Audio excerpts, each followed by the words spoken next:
नमस्कार, मैं हूं मनीष कुमार झा और आप देख रहे हैं नेशनल सिक्योरिटी। आज अपनी खास पेशकश में हम बात करेंगे इंडियन नेवी की और बताएंगे आपको कैसे समंदर अब सिर्फ व्यापार और यात्रा का रास्ता नहीं बल्कि ताकत और टकराव का नया रणक्षेत्र बन चुका है। एक तरफ भारत अपनी इंडियन नेवी की ताकत को तेजी से बढ़ा रहा है, नए modern submarine, next generation missile और टॉर्पीडोज, और 2035 तक 200 से भी ज़्यादा वॉरशिप्स का लक्ष्य है। तो वहीं दूसरी तरफ पश्चिम एशिया, जिसे वेस्ट एशिया बोलते हैं, में इजराइल, अमेरिका और ईरान के बीच बढ़ता तनाव अब समुद्र तक पहुंच चुका है। तो बड़ा सवाल ये है, क्या आने वाला युद्ध जमीन या आसमान में नहीं बल्कि समुद्र की गहराइयों में लड़ा जाएगा? पनडुब्बियां बनेगी, सबमरीन्स बनेंगे और ये गेम चेंजर होंगी। और क्या इस बदलते वक्त में भारत की नौसेना कितनी तैयार है?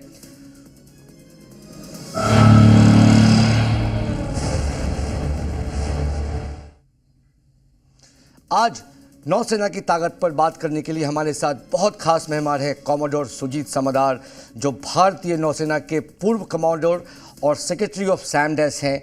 वो मैरीटाइम के इंडिया के सबसे बड़े विशेषज्ञ हैं। 1980 में भारतीय नौसेना में कमीशन मिलने के बाद उन्होंने विभिन्न स्टाफ पदों पर कार्य किया और 4 युद्धपोतों की कमान संभाली। इसके साथ ही उन्होंने नौसेना मुख्यालय, नेवल हेडक्वार्टर नई दिल्ली में प्रिंसिपल डायरेक्टर नेवल प्लान्स का पद भी संभाला।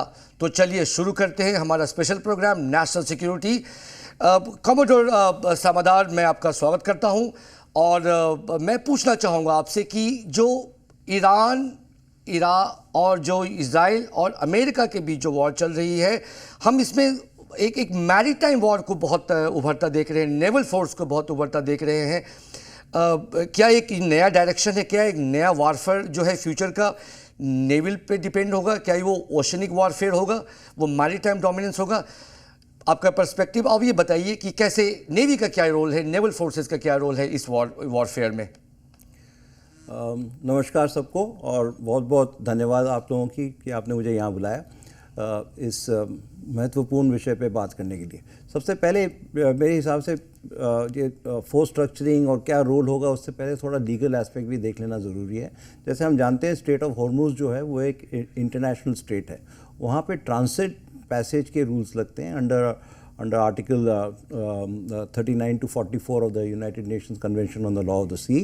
एंड कोस्टल स्टेट जो है उसके ऊपर उसको बाधा नहीं डाल सकते, ये लीगल पोजीशन है। उस ट्रांजिट पैसेज के दौरान जो हमारे वहाँ से गैस आती है, एलपीजी आती है, क्रूड आती है, फॉसिल फ्यूल्स आते हैं, इसके साथ साथ वहाँ से हमारे बल्क कमोडिटीज़ आते हैं जैसे cement, steel, fertiliser, food grains, transshipment होती है कंटेनर्स की। तो वो जो पूरा एरिया है वो एक महत्वपूर्ण इलाका है जहाँ ग्लोबल ट्रेड का एक बहुत बड़ा रोल है। और उस ग्लोबल ट्रेड इसलिए इम्पॉर्टेंट है कि वहाँ पे ना ही सिर्फ फॉसिल फ्यूल के जेटीज़ हैं और इंफ्रास्ट्रक्चर है, साथ साथ वहाँ पे ट्रांसशिपमेंट पोर्ट्स भी हैं, जैसे जबल अली हो गया, सलाला हो गया, खलीफा हो गया। यहाँ पे लगभग रोज़ 10-12 कंटेनर, बड़े बड़े कंटेनर जहाज आते हैं जो माल, एशिया का माल यूरोप ले जाते हैं या ट्रांसशिपमेंट होता है। तो वहाँ पे हमको इस तरीके से देखना है कि जो गल्फ़ की खाड़ी है, स्ट्रेट ऑफ हॉर्मुज जिसको बोलते हैं, इसका एक महत्वपूर्ण जियोपॉलिटिकल इम्पैक्ट है, वो हम देख ही रहे हैं हर जगह।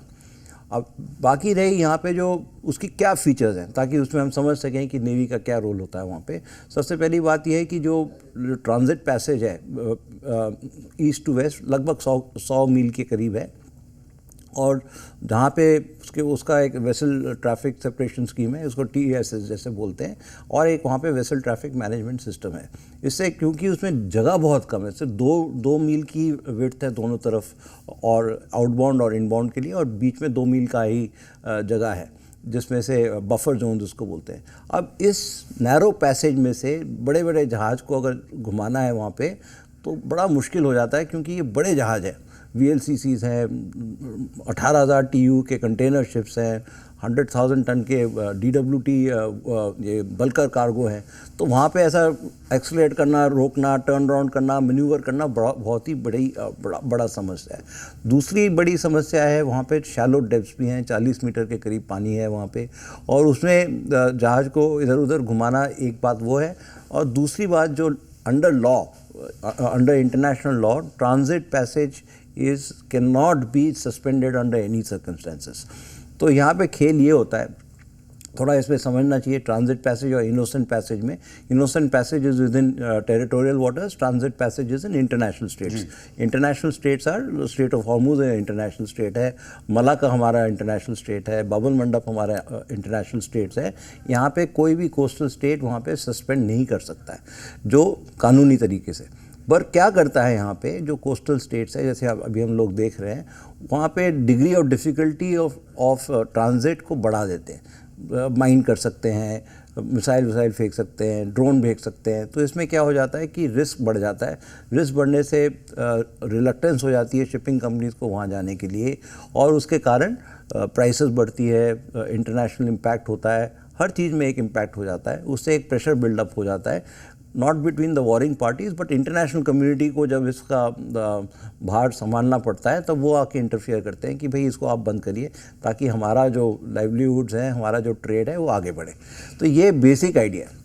तो दूसरी चीज़ ये है कि सिंस ये जो एरिया है बहुत ही नैरो है, तो वहाँ पे आप जैसे आपके स्क्रीन में भी दिख रहा है, ये फास्ट इंटरसेप्टर क्राफ्ट्स, ड्रोन्स, ये सब चीज़ें वहाँ पे जा सकते हैं. क्योंकि वहाँ पे एक हो सकता है पॉसिबिलिटी, बहुत सालों पहले भी किया था, माइनिंग का. तो वहाँ पे माइंड करके अगर डिक्लेयर भी करें तो भी वहाँ पे एक खतरा है. तो वहाँ पे जो नेवल ऑपरेशंस है उसको हमको थोड़ा आउटसाइड से देखना पड़ता है, means outside the gulf and not अंदर. तो उसके कारण जो एस्कॉर्टिंग सर्विसेज जो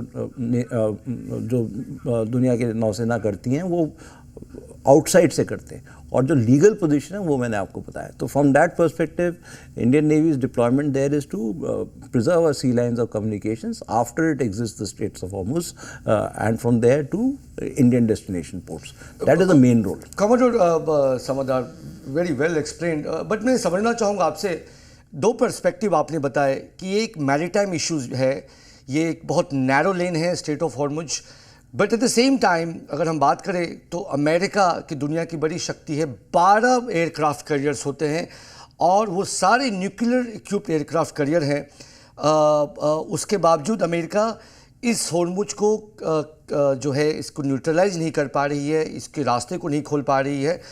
तो क्या यहाँ पे नेवल एफिकेसी कम हो रहा है, जैसे आपने बताया? आप इसको किस तरह से देखते हैं इस पर्टिकुलर पर्सपेक्टिव को, जबकि ईरान के मुकाबले बहुत ईरान की शक्ति काफ़ी हद तक बर्बाद भी हो चुकी है, बट वो लगा हुआ है. इस पे आपका पर्सपेक्टिव क्या है as a leader, as a expert on warfare? So basically all warfare is governed under the laws of naval warfare. It's called the San Remo Manual. उसमें प्रोपोर्शनलिटी और नेसेसिटी का एक जिक्र है जिसके बेसिस पे ही सब काम होता है. You can not put excessive force, you can not do, जो what I am telling you is legal position. जो एक्चुअली जो होता है वो अलग चीज़ है, but ultimately the legal position is proportionality and necessity. As far as aircraft carrier का जो रोल है, वहाँ पे aircraft carriers don't have to be at the location. Aircraft carriers have a range of 300-400 miles around it, which it can neutralize very easily. So there is no necessity for all aircraft carrier to be inside the Gulf के अंदर हो, वहीं operate करे, career battle group उसके अंदर ही हो, कोई ज़रूरत नहीं है. You can be well outside that area and still influence events there by neutralizing shore-based infrastructure which can interfere with your with the safe passage of global trade. That is the role. So to keep the straits open is an obligation. I'm just saying this very, very clearly. It is an obligation of the coastal states because it's an international waters where transit passage is permitted and under no case can it be suspended. तो ये एक complex है maritime governance, जो एक based on the rules of जो navigation होते हैं, सी होते हैं, वो काफ़ी चीज़ों को लेके डिपेंड करता है. बट मैं थोड़ा वापस आना चाहूँगा. आप एक कंट्री के लीडिंग मैरीटाइम एक्सपर्ट रहे हैं, आपने इंडियन नेवी में मैनी डिकेड्स आपने दिया है, कई 30 साल 35 साल तक आपने काफ़ी क्लोजली, आप प्लानिंग कमीशन नेवी के हेडक्वार्टर में कई डिसीजन आपने लिए हैं. मैं ये समझना चाहूँगा कि नेवी की बाय डेफिनेशन अगर हम इंडियन नेवी को देखें तो हम उसे एक पीस टाइम फोर्स देखते हैं, या कई देशों में एक एक्सपीडिशनरी फोर्स भी है जो अमेरिका करता है. हम इंडियन नेवी को कैसा देखते हैं? क्या एक कॉम्बैट फोर्सेज है, ये पीस टाइम फोर्सेज है, या वो एक क्रेडिबल डिटरेंस कहलाता है? हम नेवी को कैसे देखें? जो भारतीय नेवी नहीं, दुनिया भर के सब नेवी पूरे स्पेक्ट्रम ऑफ ऑपरेशंस में काम करते हैं, which starts from peace to world wars. तो उसमें हमारे पास जो सबसे बड़ी ताकत ये है कि हम उसको एक ग्रेडेड एस्केलेशन का गेम खेल सकते हैं इसमें, और वही होता है हर वक्त कि हम we can stay outside territorial waters and conduct operations. We can be in international states and conduct operations. We don't have to be physically in a place to conduct operations. So basically the role of navies across the world is first and foremost deterrence. Secondly is to prevent war, and that can only come through having a credible force. Now in this particular case, what we have seen here, a war was imposed. And that war was imposed because Iran's deterrence capabilities were limited by understanding of everyone else. So Iran's deterrence failed. Consequently, that war erupted. Had there been deterrence on the side of both sides, there would have been no chance of a conflict, because the other side would have both negotiated. Now, in this case, there is an imbalance. There is an asymmetry of power. There is an asymmetry of will. There is an asymmetry of interest. All these things have combined together for exercising the Navy in various operations. So it is not as if the Indian Navy is a peacetime force. No, it's not. It has roles across. You remember the tsunami operation that India did, the Indian Navy did, across 2,500 miles. We deployed, I think, 45 ships and more than 200 aircraft for tsunami relief across the entire region. So navies have a wide spectrum of roles, and for which they have wide capabilities, and most important is हमारे पास एक graded response का game होता है कि हम इतना जोड़ लगाएं, मान जाता तो ठीक है, नहीं मानता तो थोड़ा और जोड़ लगाएंगे, तब नहीं मानता तो थोड़ा और जोड़ लगाएंगे, पर उस तरीके से एक इंक्रीमेंटल ग्रेडेड एंगेजमेंट नौसेना की एक क्षमता होती है। जी, तो आपने ये कहा बहुत स्पष्ट शब्दों में कि नेवी का एक रोल है कि नेवी युद्ध को रोक सकती है, वो एक फोर्स डिटरेंस दिखाती है कि दूसरा जो देश है जो वो अटैक न करे, वो देखे कि नेवी की पावर बहुत ज़्यादा है, और अगर ज़रूरत पड़े तो नेवी बहुत ही लेदल कॉम्बैट और फ्रंटियर फोर्स भी है मैरीटाइम में। बट मैं ये समझना चाहूँगा कि आपने कई वॉरशिप को देखा है, कमांड भी किया है, इंडियन नेवी की अभी कैपेबिलिटी के बारे में मुझे बताइए कि हमारे पास कितने वॉरशिप है, कितने डिस्ट्रॉयर है, कितने फ्रिगेट्स है, और हमारे पास एक एयरक्राफ्ट करियर भी है, तो हम कितने सक्षम हैं, अगर एक संक्षेप में अगर हम बता पाएंगे इंडियन नेवी की फायर पावर के बारे में भी।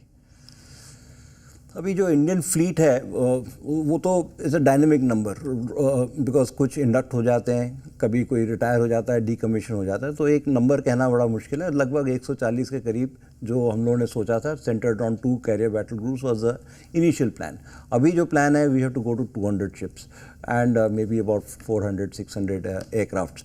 That would be the total capability. But you have to understand कि एक जहाज़ जो है उसमें बहुत सारी कैपेबिलिटी होती है, उसमें मिसाइल्स होती हैं, उसमें टॉर्पेडोज होती है, उसमें आर्टिलरी लॉन्ग रेंज गन्स होते हैं, एयरक्राफ्ट होते हैं, हेलीकॉप्टर्स होते हैं, इन सब जोड़ के एक जहाज़ की पूरी क्षमता होती है। और वहाँ पे जो है मोस्ट इम्पॉर्टेंट, एक जब फ्लीट बेड़ा जिसको बोलते हैं, जब एक बेड़ा जाती है कहीं, तो it is not it's not the sum of each, it's greater than the whole.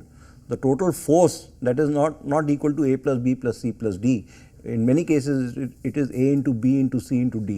So it becomes a force multiplier. So that is how navies are operated, and that is the key strength of a fleet, जो हम बेड़ा बोलते हैं, career battle group बोलते हैं। उसमें 1000 प्रकार की क्षमता होती है। वो एयर डिफेंस भी कर सकती है, काउंटर एयर ऑपरेशन भी कर सकती है, इंटरडिक्शन भी कर सकती है, सबमरीन के साथ भी न्यूट्रलाइज कर सकती है, लैंड ऑपरेशन भी कर सकती है। बहुत फ्लेक्सिबिलिटी है। अब वो है कि लीडरशिप और पॉलिटिकल विल क्या है, कितना एक्सरसाइज करें ना करें, ये सब चीज़ें थोड़ा हमको मतलब बैलेंस के साथ ही आगे बढ़ते हैं। और मैं इस पे कुछ जोड़ना चाहूँगा कि इंडियन नेवी के पास दुनिया की सबसे स्टेल्थ डिस्ट्रॉयर है, हमारे पास सबसे आधुनिक फ्रिगेट्स हैं, और ऑफ कोर्स जो सबसे प्राइड की बात है, हमारे इंडिजिनस अपने बनाए हुए एयरक्राफ्ट करियर हैं, विक्रांत है। बट सबसे महत्वपूर्ण जो माना जाता है आज के ज़माने में, क्योंकि उसकी क्षमता होती है अंडर वाटर ऑपरेशन, वो है सबमरीन, जिसे हम युद्धपोत बोलते हैं। सबमरीन का रोल्स बहुत बढ़ गया है, क्योंकि वो अंडर वाटर ऑपरेट करता है, वो कहीं भी जा सकता है, उसे देख नहीं सकते, उसे डिटेक्ट करना बहुत मुश्किल होता है। अब हमारी क्षमता सबमरीन की एक अच्छी है, बट हाँ कहीं ना कहीं एक स्ट्रेंथ लाने की ज़रूरत है। नंबर ऑफ़ सबमरीन्स हमारे पास बहुत कम और घटते जा रहे हैं। एक कन्वेंशनल सबमरीन होती है, एक न्यूक्लियर सबमरीन होती है। हमारे पास मोस्टली कन्वेंशनल सबमरीन है। हम कई प्रोजेक्ट्स जो हैं हमारे सबमरीन के कुछ सक्सेसफुल रहे हैं। स्कॉर्पिन, जिसे हम कलवरी क्लास के सबमरीन बोलते हैं, और नई प्रोजेक्ट जो आ रही है जिसे P-75 प्रोजेक्ट 75I इंडिया बोलते हैं, वो एक नई क्लास की सबमरीन आएगी। हम एक सेम टाइम हम देख रहे हैं कि पाकिस्तान जो एक रॉक स्टेट है, उसने चाइना से कई आधुनिक सबमरीन जो हैं लिए हैं। और ये कहीं ना कहीं एक ख़तरनाक संदेश है कि हम अपने प्रोजेक्ट्स को आगे कैसे बढ़ाएं। जो क्रिटिकल क्रूशियल प्रोजेक्ट है वो क्यों डिले हो रहे हैं। स्पेशली मैं P-75 लेके पूछूंगा। जो प्रोजेक्ट 75 आए हैं, जो नए सबमरीन बनने हैं, इंडिया और जर्मनी के साथ एक कंपनी है, उसको लेके वो क्यों डिले होते हैं और वो कितनी जल्दी हमारे पास आने चाहिए, कितना क्रूशियल है। और मैं पूछना चाहूँगा कि इसको हम कैसे ख़त्म कर, डिले को हम कैसे कम कर सकते हैं, कॉमोडोर। अच्छा, थैंक यू। बड़ा इंटरेस्टिंग सवाल है, उसमें हम लोगों ने काफ़ी देर तक सोचा भी है।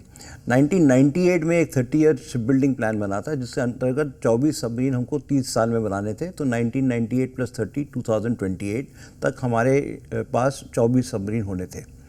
अभी आज के तारीख में जो स्टेटस है हमारे सबमरीन फ्लीट का, लगभग 12-13 है सबमरीन एग्जैक्टली। तो कुछ रिफिट में होते हैं, कुछ मॉडिफाइड हो रहा है एट्सेट्रा। तो हम अभी 12 ही पे पहुँचे, जबकि हमारे पास होने थे 24।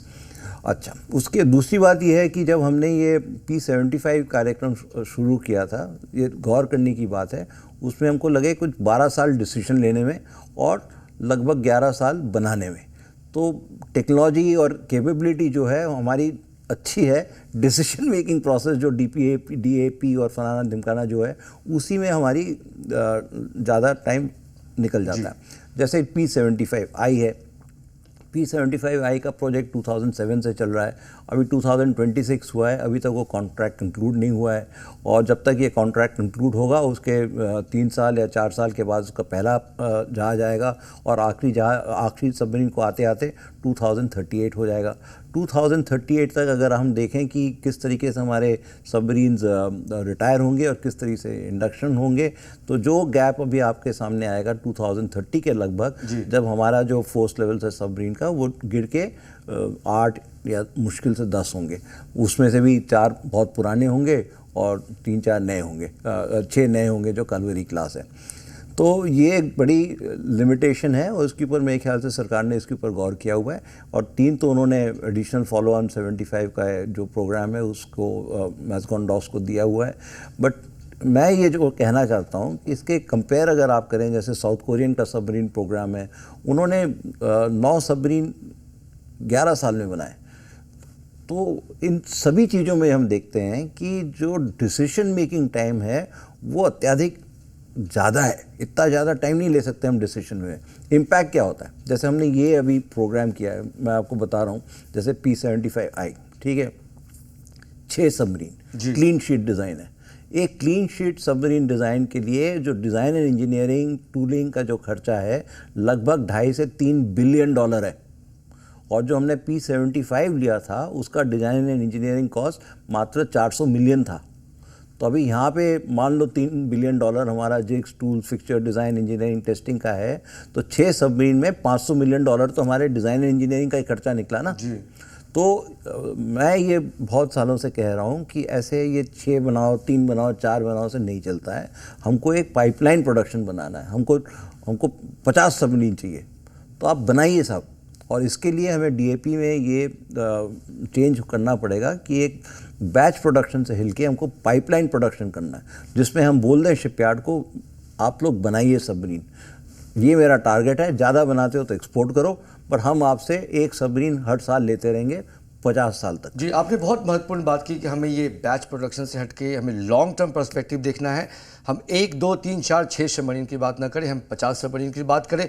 आपने भी एग्जांपल बताया कि डिसीजन प्रोसेस जो है वो फास्टर होनी चाहिए, और कहीं ना कहीं गवर्नमेंट ने भी ये रिकॉग्नाइज़ किया है। जो हमारी एक डिफेंस, मिनिस्ट्री ऑफ डिफेंस की एक प्रोसेस है एक्विजिशन की, जिसे हम DAP बोलते हैं, डिफेंस एक्विजिशन प्रोसीजर बोलते हैं, वो एक 2025 में वो एक ड्राफ्ट है जिसमें सारी इंडस्ट्री, सारे जो एक्सपर्ट हैं वो एक साथ में आए और उसको एक नई डायरेक्शन दे। वो अभी कंसल्टेशन फेज़ में है और मैं उम्मीद करता हूँ, of course as commodore Samadar का कहना है कि वो एक नई दिशा देगा, हमारे डिसीजन मेकिंग प्रोसेस को ज़्यादा बढ़ाएगा करके। ये बात जहाँ एक्विजिशन की बात हुई, मैं ये भी समझना चाहूँगा कि जो नेवी जो है एक कहीं ना कहीं अपार्ट फ्रॉम सिक्योरिटी एक इकोनॉमी का रिफ्लेक्शन भी है। एक बड़ी इकोनॉमी की बड़ी नेवी होती है। अगर हम एक एयरक्राफ्ट करियर बनाते हैं तो एक बहुत लोग को एम्प्लॉयमेंट मिलता है, हमारी एक स्किल्स आती हैं, नए स्किल्स जनरेट होते हैं, एक नई टेक्नोलॉजी हम देश में बनती है। इसके बावजूद हमारे पास एक INS विक्रांत है और हमें दूसरी एयरक्राफ्ट करियर की बात हो रही है, विशाल, जो कि कई सालों से डिस्कशन चल रहा है। बट कुछ क्रिटिक्स का ये कहना है कि अगर आप देखें स्ट्रेट ऑफ हॉर्मुज का डायरेक्शन, तो एक एयरक्राफ्ट जो है वो 6-7 बिलियन डॉलर की बनती है और शायद वो वनरेबल है आज के ड्रोन वॉरफेयर में। तो एक डिबेट दो तरह का है, क्या हमें एयरक्राफ्ट करियर बनानी चाहिए, बट दूसरा ये कि क्या हम इतना पैसा एयरक्राफ्ट करियर पे ना लगाएं। आप कैसा देखते हैं as a naval expert, commodore Samaddar on this? देखिए, कोई भी बड़ी नेवी के लिए aircraft carrier is a inescapable necessity. और जो आप वनरेबिलिटी की बात कर रहे हैं, इतना आसान नहीं है एयरक्राफ्ट कैरियर को अटैक करना। उसके नॉट ओनली उसके पास तो अपनी क्षमता है ही है, शॉर्ट रेंज मिसाइल्स है, एक गन्स है, 30 मिलीमीटर है, 20 मिलीमीटर है।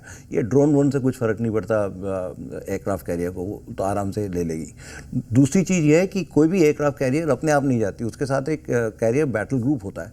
उसमें 4 डिस्ट्रॉयर होते हैं, 4 फ्रिगेट होते हैं, एक आध सबमरीन होता है, एक टैंकर शिप होता है। It's a fully integrated thing. It is not vulnerable, believe me, it is not vulnerable.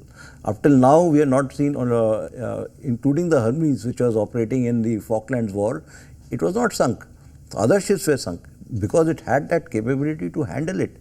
Aircraft carrier is a huge force. 24 fighter होते हैं, 20-30 उसमें हेलीकॉप्टर वगैरह होते हैं, साथ में और भी है।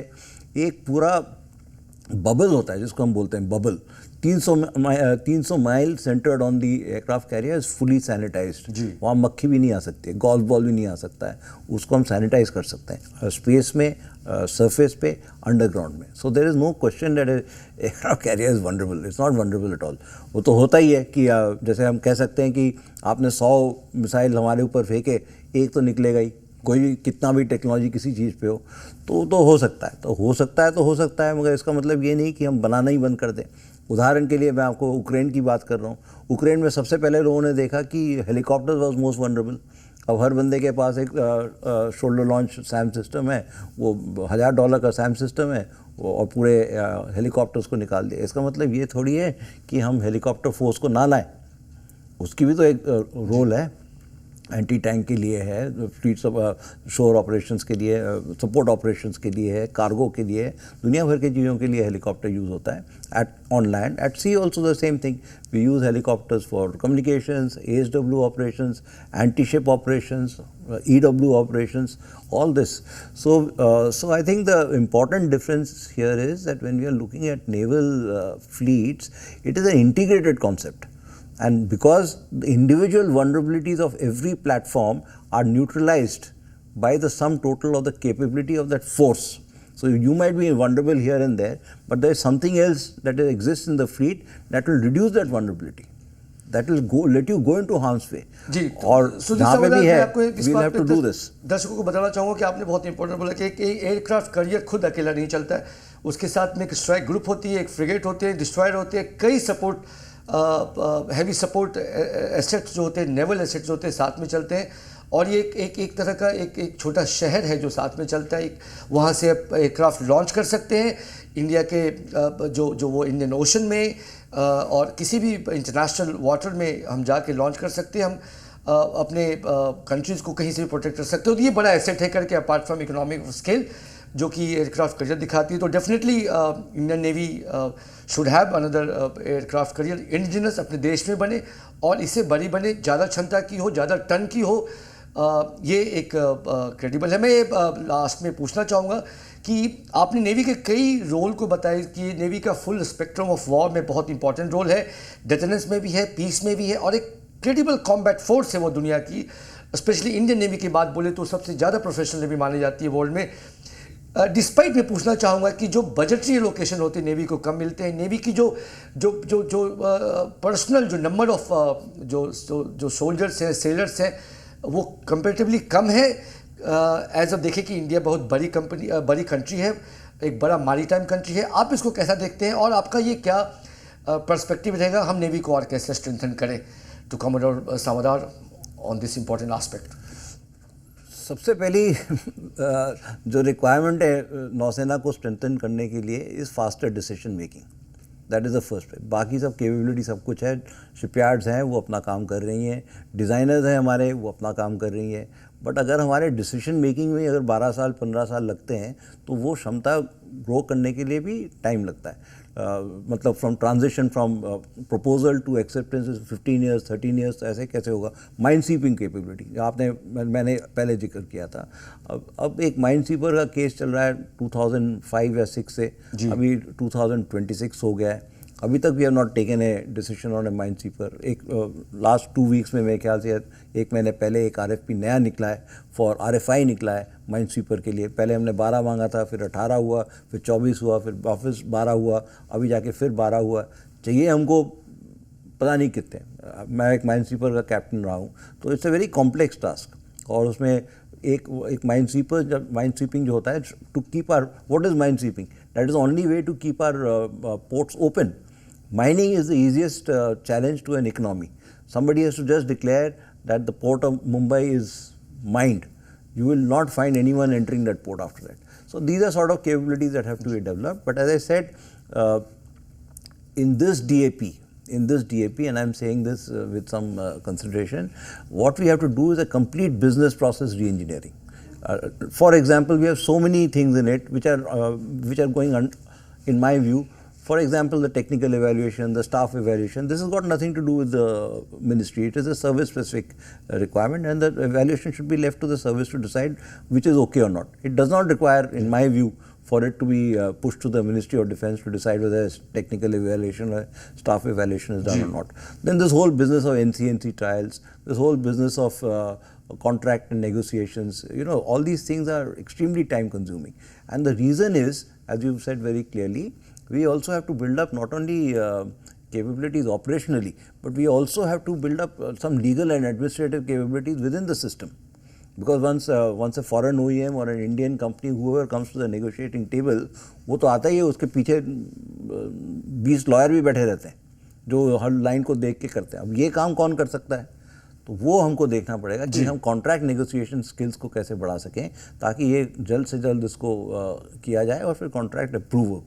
तो ये हमारे लिए एक, मेरे हिसाब से प्रोडक्शन कैपेसिटीज़ हैं, डिज़ाइन कैपेबिलिटी है, बस हमारे डिसीजन मेकिंग का जो कैपेबिलिटी है उसी में हमें कुछ कमियां हैं, उसको हम एड्रेस कर लें तो हमें कोई रोक नहीं सकता कि हम। तो आपने इंडियन नेवी को के बारे में, I think it will remain one of the most credible forces, दुनिया की सबसे शक्तिशाली नेवीज़ में हमारी आती है, और सबसे बड़ी बात वो सबसे प्रोफेशनल रिपुटेशन वाली नेवी है पूरे वर्ल्ड में। Indian navy will continue working on that, continue strengthening on that.